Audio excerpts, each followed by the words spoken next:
Good morning, second grade. I'm so excited to be back. We are going to keep reading The Wild Robot Escapes this week, and I hope you guys had some fun on your spring break at home, and I can't wait to hear what you guys have been up to and doing.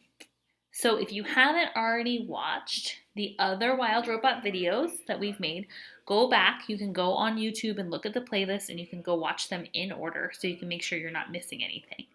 But today we're going to pick up where we left off on chapter 19. And if you remember, last time we read, Roz was playing with Jad and Jaya, and she's still trying to think about how she's going to escape, but she's becoming friends with the two kids on the farm. And she also told them, they asked to hear a story about robots and animals, and Roz started to tell her story, but they don't know that that's her true backstory. So let's keep reading to find out what happens next. Chapter 19, The Storytellers. Roz and the children had a new routine. Several times a week, they'd gather beneath the oak tree, and Roz would tell stories about the robot on the island. The children loved hearing how the robot survived mudslides and bear attacks in harsh winter weather. They loved hearing how she befriended the island animals. But the stories they loved most were about the robot and her son, the goose.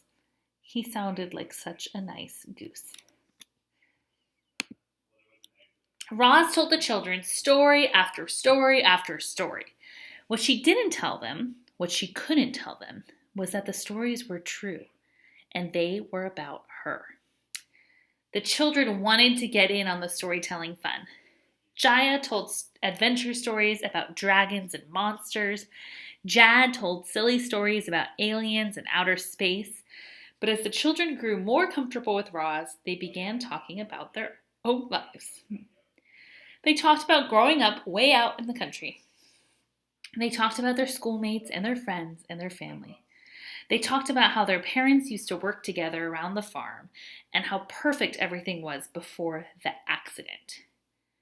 In an instant, their lives were upended. In an instant, their lives were upended. That means that their lives were turned around like crazy. Everything that they thought was normal wasn't normal anymore. Their mother was gone, and their father was injured. Mr. Sharif tried to keep the farm going by himself, but there was so much to do, and he was so weak now. The farm machines powered along, doing their jobs as usual, but they needed to be maintained and monitored. Eventually, the machines started breaking down, and the farm started falling to pieces. The children wondered if life would ever feel normal again. "That's why we got you, Roz," said the girl. "We needed you to save this place." "And that's exactly what you're doing," said the boy with a smile. So just like Roz is telling the kids her story about her past, the kids now are telling Roz their story. So there was an accident and their mother passed away and their father was hurt. So they really need Roz because the farm is not doing well. Chapter 20, The Wild Animals. Wildlife can be very good for farmland. Look at this cool snake. Insects pollinate the plants. Snakes eat the pests. Pests are like bugs or stuff that you don't want, like rats or raccoons, any kind of animal you don't want around as a pest. The droppings of rodents and birds and every other animal act as a natural fertilizer. Roz wanted more of those helpful creatures on the farm, so she let the unused sections of the land go wild. Up from the ground emerged native weeds, flowers, woody brambles, and with the wild plants came wild animals. Emerged is another big word here.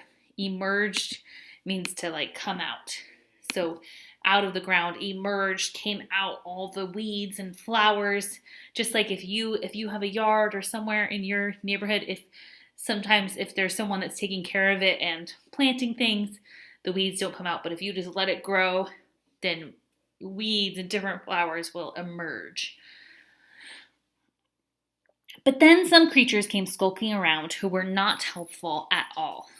It started when Roz noticed a heavy scent floating in the breeze. She followed the scent out to a narrow strip of forest on the edge of the property. There were clumps of fur in the undergrowth and claw marks in the dirt. There was blood, too, lots of it. Then she found the carcass. Ooh. Carcass is the body of an animal that has died. A deer had recently been killed and eaten. The robot's head slowly spun around as she scanned the area. Not far from the carcass was a pile of droppings. It looked like it might have come from a dog. But Oscar wasn't large enough or ferocious enough to kill a deer. What kind of animal could have done this? What do you guys think? What kind of animal do you think hurt the deer? Roz had been standing there at the edge of the property for a while. She imagined Mr. Sharif in his office, sitting at his computer, eyeing her location on the map. Any minute now, he would hobble out to his truck and come racing down the driveway to check on her. Roz didn't want to upset the man, so she left the carcass where it was and returned to her work. But from then on, she kept a careful watch for any more signs of trouble. Ugh, that was a gross chapter. Let's read one more. Chapter 21, The Howl. It wasn't long before Roz found more signs of trouble. Furry faces poking out from the bushes, musky smells lingering in the fields, silhouettes trotting through the moonlight. And then one night she heard it. The long, menacing howl of a wolf. Howl! You can go ahead and howl. Howl! Chapter 22, The Wolves. The attack happened at dusk.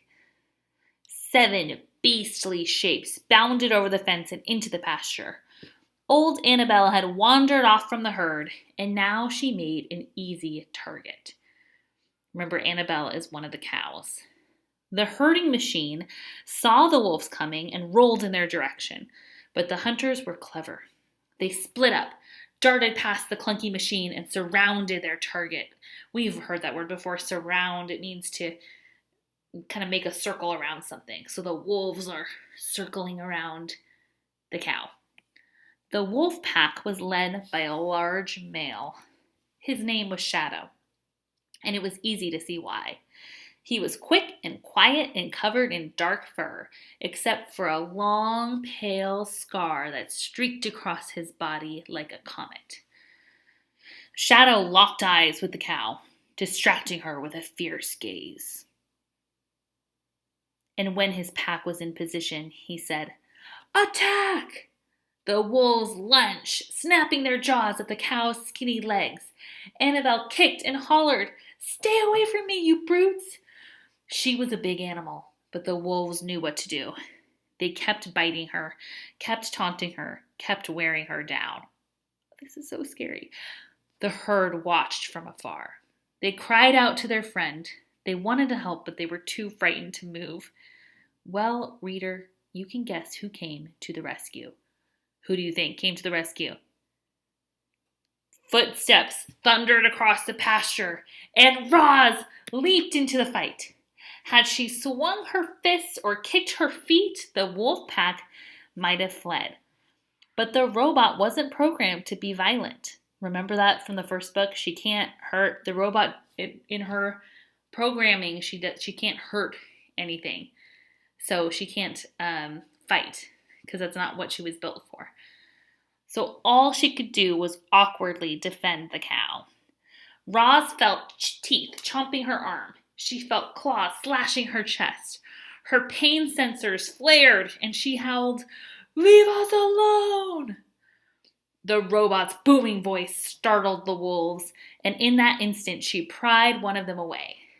Then Annabelle landed a hard kick, and another wolf tumbled backward into the grass. More help was coming. The other cows had finally found their courage, and the angry herd was on the march. The wolves had missed their chance. Shadow gave a frustrated grunt, and the pack retreated. Retreat means to go back. So the wolf pack retreated back home. They dashed through the pasture, leaped over the fence, and disappeared into the trees. The robot activated her headlights, and shafts of light beamed out from her eyes. While the herd crowded around, Roz carefully examined Annabelle's injuries. I need to clean and dress these bite wounds, said the robot, but you will be okay. Of course I'll be okay, the cow panted.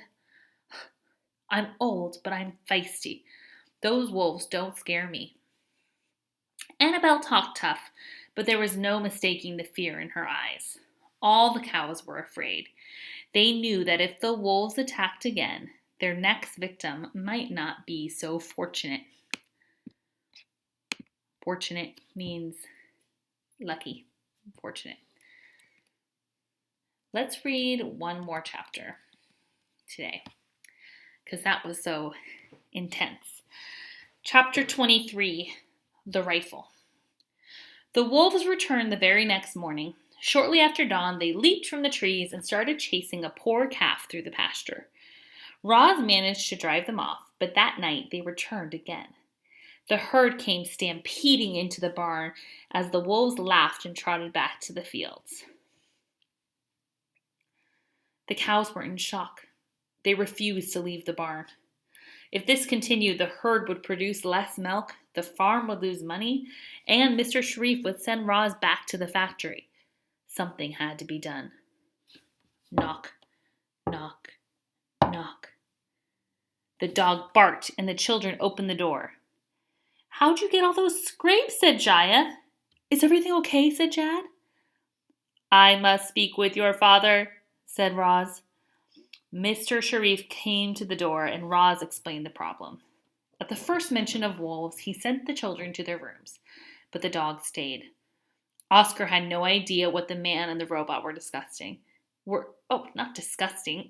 Oscar had no idea what the man and the robot were discussing, and his tail happily wagged as he stood beside them. However, his tail stopped wagging when Mr. Sharif handed Roz a rifle. The dog had seen the rifle in action, and it frightened him to his core. He scurried into the bushes and hid there, whimpering, while the conversation went on. What do you mean you can't fire a rifle? The man yelled. Roz, you're a farmer now, and sometimes farmers have to kill animals. It was the first time Mr. Sharif had ever yelled at Roz. She waited patiently as words and spittle flew from his mouth. My farm and my family are in danger. Roz, I order you to kill those wolves. Why can't Roz kill the wolves? Think about it for a second. What we know about Roz, why can't she follow this order? I cannot follow that order because I am not programmed to be violent, Roz said. Mr. Sharif let out a heavy sigh. He knew Roz was right, but when he reached for the weapon, she wouldn't let go. The man stared at the robot. The robot stared at the dog. The dog stared at the rifle. Oscar was still whimpering and hiding in the bushes. Just the sight of the rifle had sent him into a panic. It was hard to believe that such a fearful animal was related to wolves. But dogs are related to wolves, thought the robot, and her computer brain began buzzing with activity. She thought of dogs and wolves and rifles. She thought of Shadow, the wolf leader, and the long, straight scar on his side. And then she had an idea. Although I cannot fire this rifle, said Roz, I believe it can help me solve the wolf problem. Mr. Sharif frowned. He didn't know what the robot was getting at, but he was happy to let her handle the wolves by herself. Fine, try it your way, he said. Just don't lose any cows, or else we might have to lose a robot, too. Oh my goodness. Do you guys have any idea what her idea is to solve the wolf problem? I don't know. You'll have to tell me what you think her idea is. How is she going to solve this wolf problem? And that is where we're going to leave off for today. So tomorrow we will read chapter 24.